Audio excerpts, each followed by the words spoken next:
Hello dear students, welcome back to my channel physics SPC electromagnetic induction का एक question. Two resistors of 2 ohm and 4 ohm and ideal inductor मतलब pure inductor of 4 henry self inductance are connected 12 volt battery is given the diagram the steady current through the battery is. Steady current का मतलब होता है maximum current जब constant हो जाती है उस समय पर, मतलब लॉन्ग टाइम इंटरवल बाद करंट पूछ रहा है हमसे।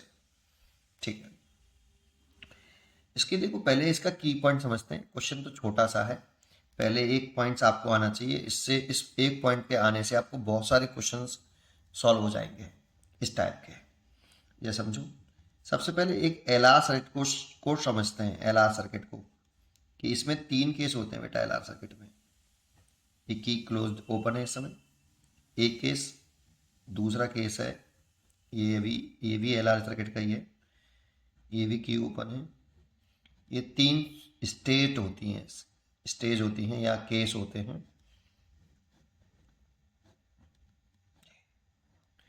ये की क्लोज करी, की क्लोज करने के तुरंत बाद t=0 समय पर की क्लोज करी t सेकंड पर, की क्लोज करी t टेंड्स टू इन्फिनिटी पर। तो पहले इसको समझो, जब करंट इसमें फ्लो करती है t सेकंड पर एल और आर सर्किट में, तो इसमें जो करंट होती है, अगर इसका v है ये potential difference, L R circuit है ये, तो करंट का फॉर्मूला होता है I naught 1 minus e minus R by L t. अच्छा, आर को अगर इसके नीचे ले आए यहाँ एल अपॉन आर, तो इसे टाउ बोलते हैं और टाइम कांस्टेंट बोलते हैं। तो टी अपॉन टाउ लिखा हुआ दिखेगा आपको, ठीक है, और वो एल अपॉन आर के बराबर होगा। मैं ऐसे लिखता हूँ, ये फॉर्मूला होता है जब आपका की क्लोज करें उसके टी सेकंड बाद करंट का फॉर्मूला ये होता है। ये हमें याद होना चाहिए। अच्छा, अब इसमें 2 स्टेज देखते हैं t=0 पर क्या होगा।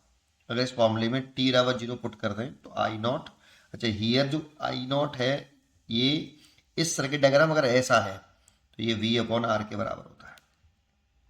ठीक है, एल आर सर्किट सीरीज में हो तब आई नॉट की वैल्यू v अपॉन आर होती है।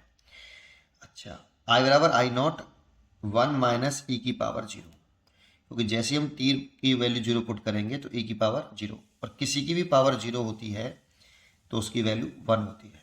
तो इसकी वैल्यू 1 लिखते हैं, तो आई नॉट 1 माइनस 1, तो करंट आ गई 0, करंट आ गई 0।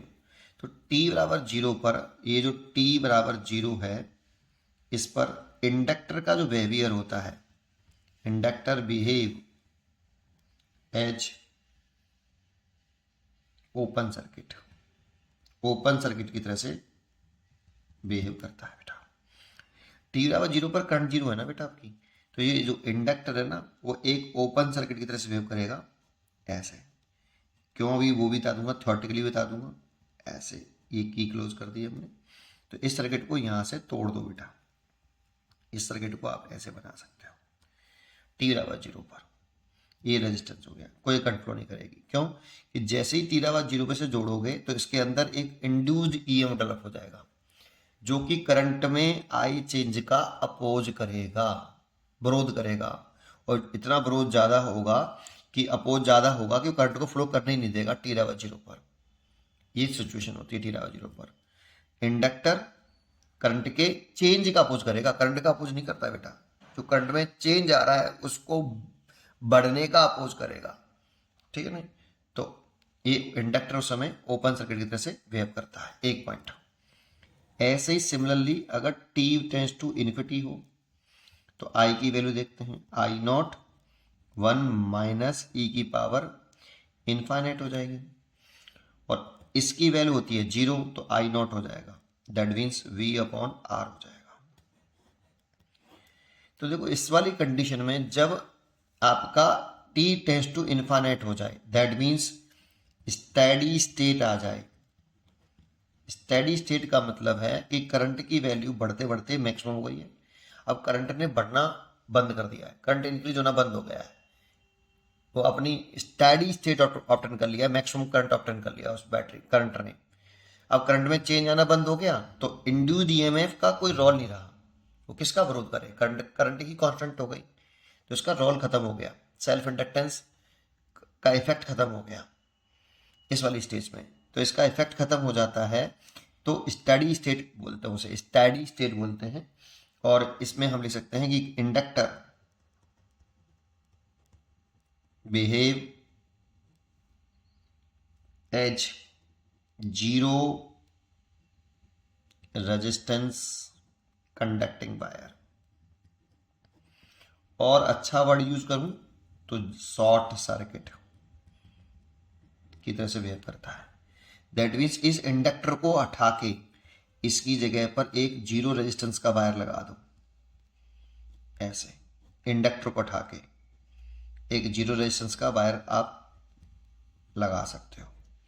लेकिन स्टेडी स्टेट में या लॉन्ग टाइम इंटरवल बाद स्विच ओपन करने क्लोज करने के बाद ऐसा होता है। ये 2 पॉइंट आप ध्यान रखिए, इस क्वेश्चन में ये 2 पॉइंट लगेंगे और ये भी पॉइंट काम का, ये तीनों पॉइंट आपको याद होने चाहिए। अब इस क्वेश्चन में कुछ नहीं है, देखो उसने कहा है कि the steady current through the battery द्वारा स्टेडी करंट पूछ रहा है, मतलब करंट की वैल्यू मैक्सिमम हो चुकी है, सेल्फ इंडक्टेंस का कोई रोल नहीं है। अब करंट मैक्सिमम हो चुकी है तो करंट का बढ़ना बंद हो चुका है, और करंट का बढ़ना बंद हो चुका है तो कोई इंड्यूस डेवलप नहीं होगा, सेल्फ इंडक्टेंस का इफेक्ट अवॉइड हो गया बिल्कुल यहाँ पे।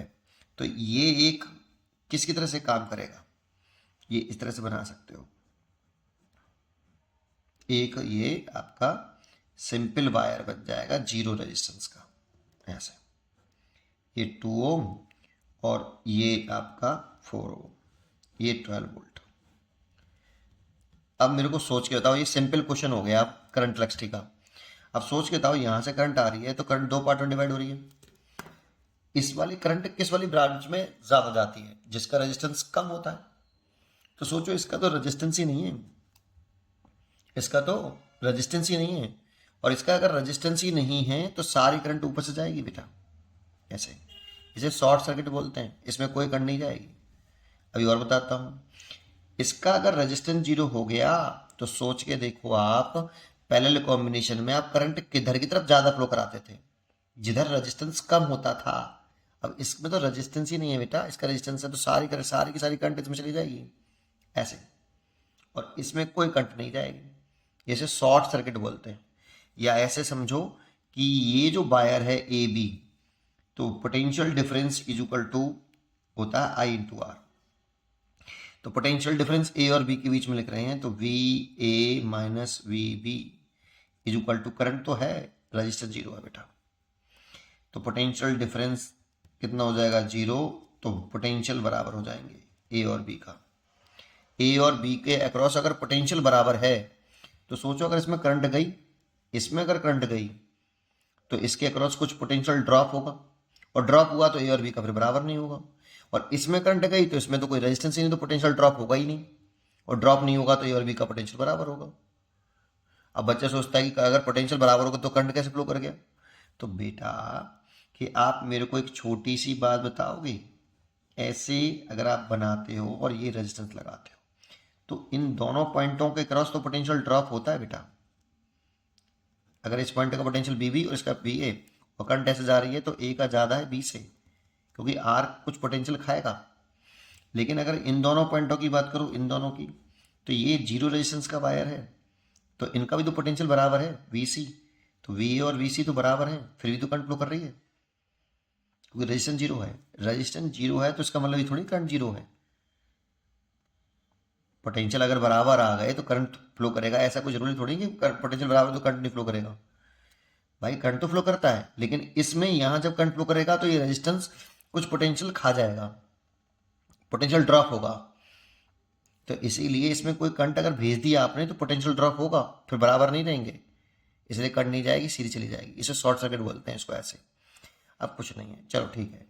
अब सर्किट का टोटल करंट निकालना है, तो टोटल ईएमएफ कितना है, टोटल ईएमएफ बराबर टोटल रेजिस्टेंस 4।